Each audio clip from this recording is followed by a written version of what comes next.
If you saw my previous video, you already know that one of my biggest gripes and annoyances with this machine are the fact that the handles thread out so easily when working. Let's fix it.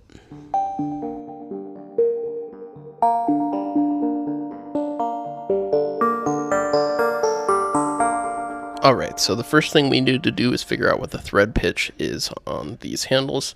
They are identical, so once we figure that out, we can check to see if we have a die, which we do. So without further ado, I have queued up some 1144 structural stress-proof steel. Should do just fine for this job. I'm going to start by turning down the entire length and getting fresh, clean material visible, and then we're going to leave a little bit of a head on the end here where the live center is, and go from there. So basically skipping ahead, we're going to repeat this pass probably about 10 times. We're just going to take off a few thousandths of an inch at a time. And then we will start carving out a few features. One will be the head at the end. We're going to also have to trim out the portion with the threads.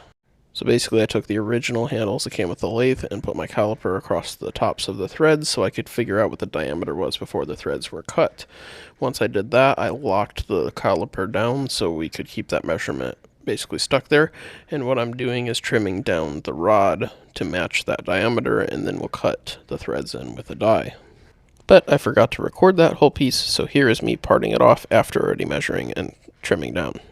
After parting it off, we're just going to remove the little tiny stem that remained, and that will give us a clean and clear end piece. And then I'm also going to add a small taper to the edge of the same tool, just to make sure that we have a little bit of help guiding this into the die as well as the hole in the handle. Then we're going to clean up the edge with emery cloth and get ready to thread it. Now this is a die, and it's in the center of the little die holder here, which is that long bar looking thing. So basically what I'm doing when I'm turning this in this jaw is slowly threading on a cutting tool called a die that will cut the threads into the bar that we're working on. Once we're fully threaded down, we just back it out just like you would a nut, and there's the threads. Now this was just a quick test fit, and I can say I'm very happy with how this came out. Look at that.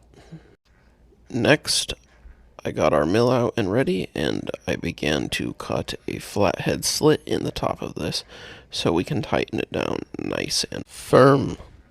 But Robert, a threaded rod doesn't fix the problem. That's where our next piece comes in. Starting with the same brass that we used to make the pins, we're going to drill out the center to the same diameter as the lengthy part of the shaft that we just made. And we're going to finish that off with a nice chamfer on the end. Next comes the knurling. This is one of my favorite things to do, and I just absolutely love the texture that it creates. Once we run it down the full length of the piece, we'll back it up, and then we'll be ready for the next step. So next I'm going to take a second to appreciate that knurling before we restart, and I'm going to cut a groove here, and a groove here, and also a groove here, as well as smooth out some of that knurling. Why did I put those grooves there? Because I think they look cool. And while you were so distracted with how cool that was, I began parting off this piece. I then used a flat file to take off the tiny little tube that was left there, and then cleaned everything up with Scotch-Brite pads, which is why there's some green stuff in the threads there. Now this next step is incredibly important, oiling the 1144 steel, but not for the reasons you might think. Brass and 1144 steel are not galvanically compatible, at least not entirely. Putting that oil on there helps create a barrier. So what does a galvanically compatible mean?